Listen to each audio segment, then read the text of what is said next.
पूरी बस्ती अग्नि की चपेट में है। इनके पति भीतर फंस गए हैं। क्या?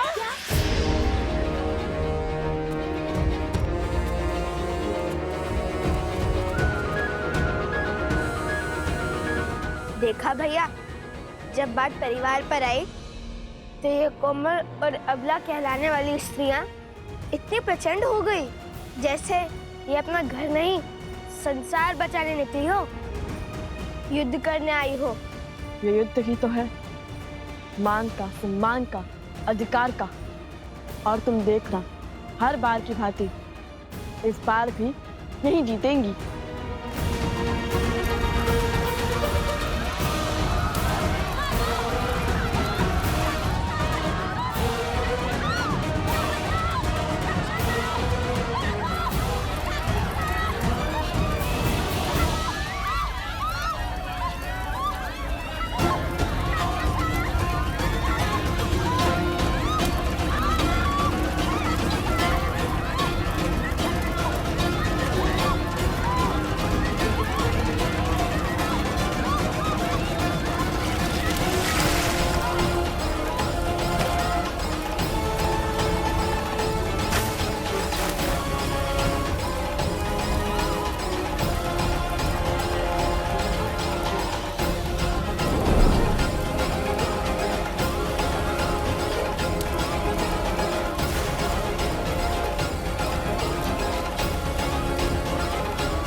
सभी पुरुष सुरक्षित हैं, किंतु ये अग्नि तो बढ़ती जा रही है।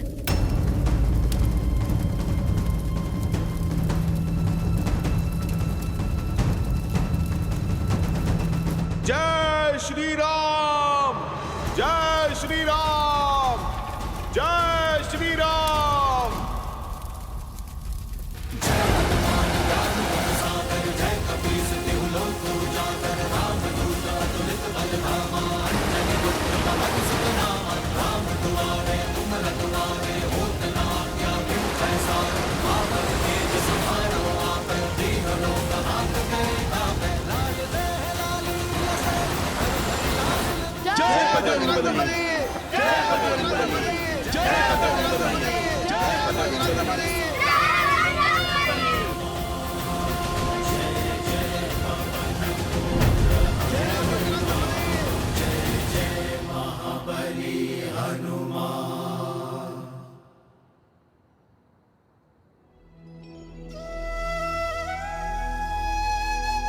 सम्मान के इस युद्ध में एक सत्य कहना चाहता हूं। अगर यही आंच इन स्त्रियों पर आई हुई होती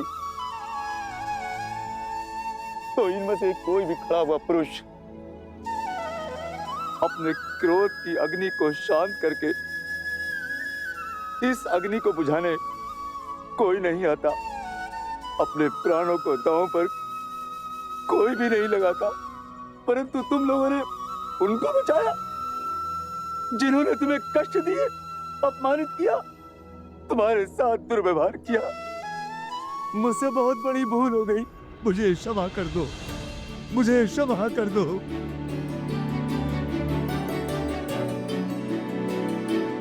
मुझे क्षमा कर दो, हमें क्षमा कर दो, क्षमा कर दो। नहीं नहीं, आपका स्थान यहाँ नहीं, हमारे हृदय में है। हमारा सिंदूर बनकर माथे पे चमकना है। आप तो हमारा बल है। आपको यूं निर्बल धरा पर हम नहीं देख सकते। हमें तो बस हाथ से सम्मान चाहिए, साथ चलने का अधिकार चाहिए।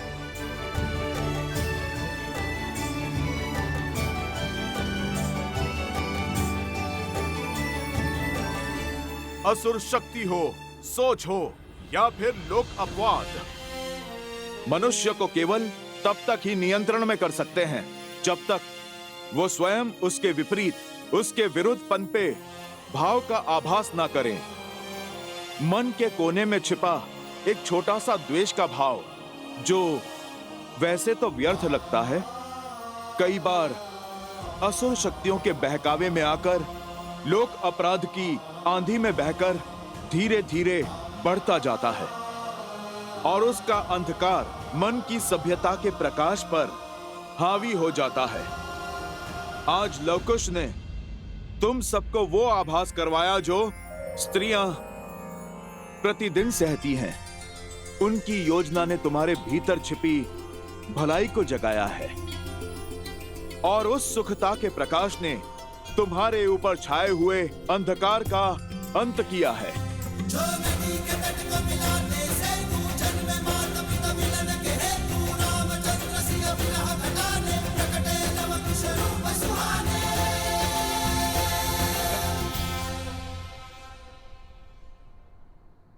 आपका बहुत बहुत धन्यवाद।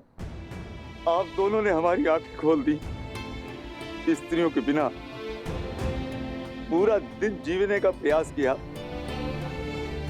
और सोचा ये शर्त तो बड़ी सरलता के साथ जीत लेंगे, किंतु जब स्त्रियों के बिना जीवन जीना आरंभ किया तो समझा कि स्त्रियों के बिना जीवन जीना व्यर्थ है, असंभव है। मुझे क्षमा कर दीजिए, मुझे क्षमा कर दीजिए। इनके बिना हम अधूरे हैं और हमारा जीवन भी, और इस बात का आभास आप दोनों ने हमें दिलाया। आज से पूरी अयोध्या के पुरुष ये सौगंध खाते हैं कि जिस राम राज्य की परिकल्पना श्री राम ने की थी उसका पालन करेंगे। हम उसका पालन करेंगे। हम उसका पालन करेंगे।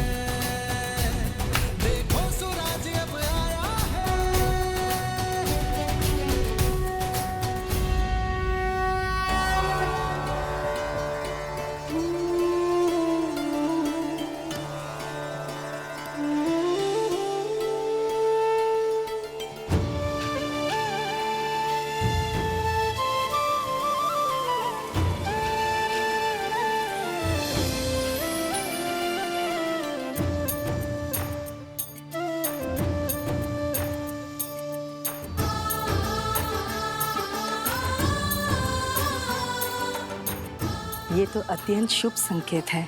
हाँ गुरु माँ, लगता है लवकुश अपने लक्ष्य में सफल हो रहे हैं। तभी तो एक के बाद एक ऐसे सुखद अनुभूतियां और ऐसे शुभ संकेत मिल रहे हैं।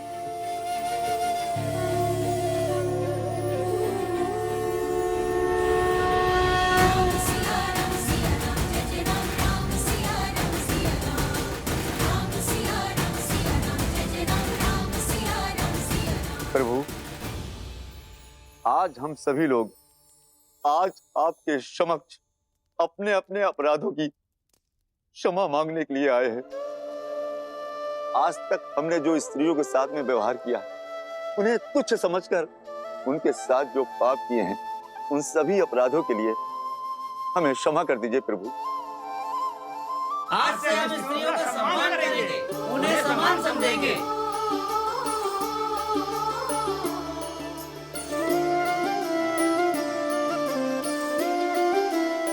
शीघ्र ही समय आएगा जब अयोध्या से हर मलिनता नष्ट हो जाएगी, जब हमारी संतान के लिए यहाँ आना शुभ होगा।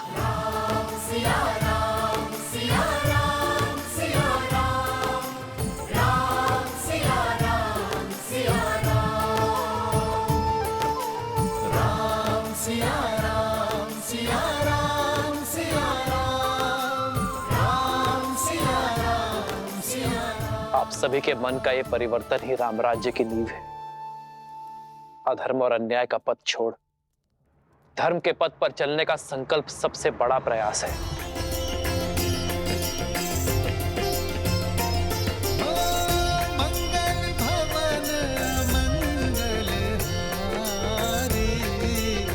द्रव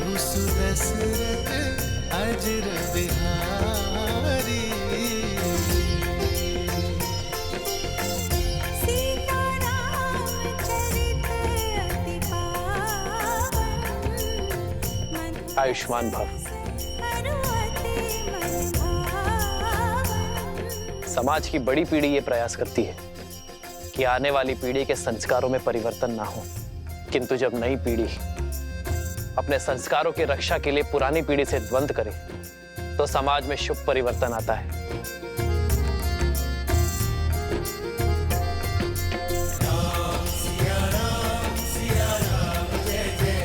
मैं तुमसे गर्वित हूं लवकुश कि आने वाली अयोध्या की नई पीढ़ी के नायक तुम जैसे बालक हो, जो समाज के उत्थान के लिए, समाज के विरुद्ध खड़े होने का साहस रखते हैं। मुझे तुम दोनों को कुछ भेंट करने की इच्छा है। बताओ क्या चाहिए तुम्हें?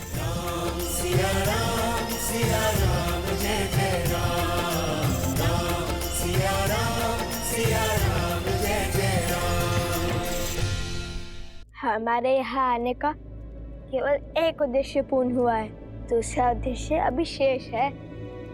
क्या है दूसरा उद्देश्य? बताइए ना, आपका यहाँ पर आने का दूसरा उद्देश्य क्या है? उद्देश्य का वृक्ष विश्वास के जल से सींचा जाता है और प्रभु श्री राम, आपको हम पर तनिक सा विश्वास तो हो ही गया होगा ना, तो उसी विश्वास को थामकर एक बार पुनः कर दीजिए, फिर अपनी इच्छा कहेंगे नहीं, साक्षात दिखा देंगे आपको। जब पिछली बार तुम दोनों से मिला था, तुम्हारे मन में कई प्रश्न और हाथ में धनुष थे, किंतु इस बार तुम्हारे हाथ में वीणा और मन में जो भाव है उसे समझने के लिए कल तक की प्रतीक्षा करनी होगी।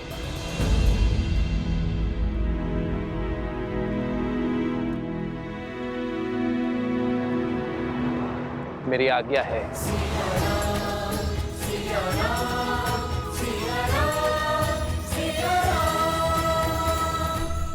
राम की मर्यादा और सीता का समर्पण है उनके पुत्रों में, तभी तो मेरी सोच को काट पाए वे दोनों। अयोध्या के स्त्री और पुरुषों को एक कर पाए वे दोनों। जब युद्ध का नाद छिड़ ही चुका है तो शस्त्र उठाने में कैसा संकोच। अब संसार का कोई भी बल शास्त्र मुख रावण को नहीं रोक पाएगा। समय आ गया है उस शक्ति को जागृत करने का जो लवणासुर के युद्ध के पश्चात से अचल है और रघुकुल से प्रतिशोध की प्यासी है। आप किसकी बात कर रहे हैं भैया? शीघ्र जान जाओगी। अब यहां से आगे केवल मुझे जाना है, अपनी शक्तियों से उसे जागृत करने।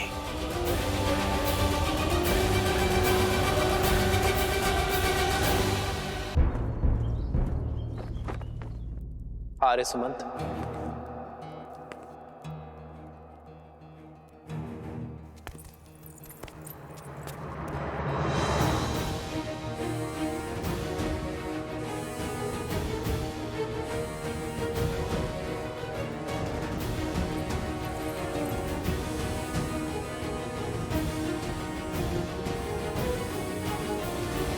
ये स्त्रियां आप ही की पत्नियां हैं ना? आप ही के घरों की स्त्रियां हैं ना? मैं आज तक यही सोचता था कि जिन परिवारों तक राज्य की शासन व्यवस्था और सुविधाएं नहीं पहुंची है, जो परिवार पिछड़ गए हैं, जो निर्धन है, केवल उन्हीं परिवारों में स्त्री और पुरुष के बीच भेदभाव की समस्या है। केवल वही स्त्रियों को सम्मान नहीं मिलता। परंतु जब मेरे कहने पर आर्य सुमंत ने सत्य का पता लगाया तो ये पता चला कि सबसे अधिक अज्ञानता और असमानता उच्च कहलाने वाले परिवारों में है। यदि समस्त अयोध्या पवित्र होने निकली है तो अयोध्या का कोना कोना पवित्र होगा।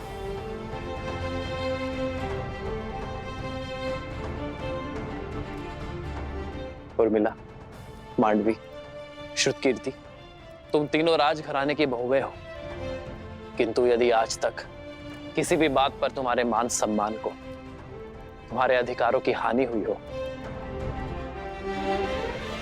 तो तुम ध्वनि उठा सकती हो।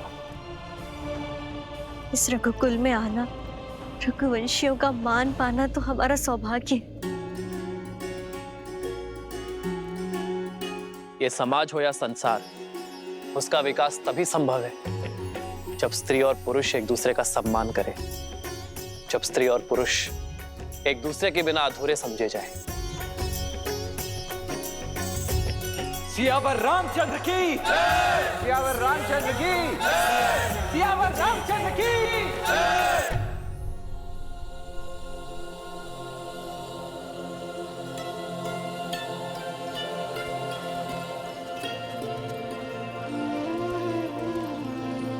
भैया, लव भैया,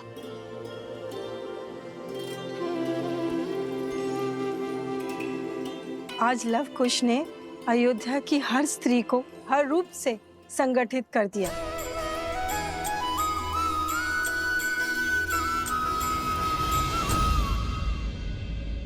अरे शीघ्र फूल दो, मुझे पूजा करनी है। अरे पहले हमें दे दो, घर का कार्य समाप्त करके व्यापार के लिए निकलना है।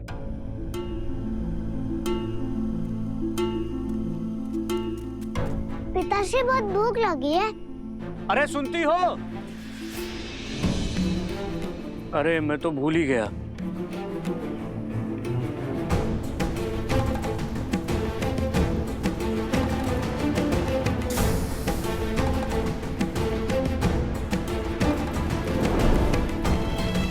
अब करो सभी कार्य स्वयं।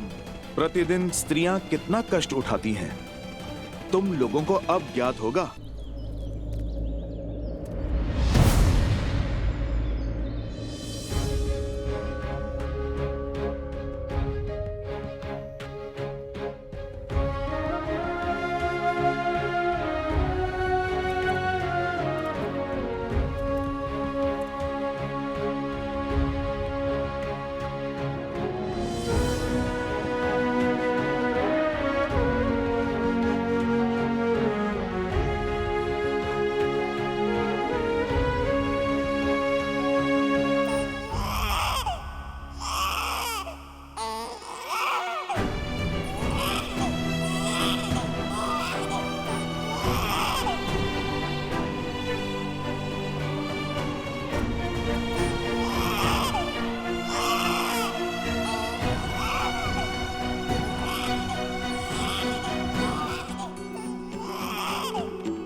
अब पत्नी का स्मरण कर रहे हैं।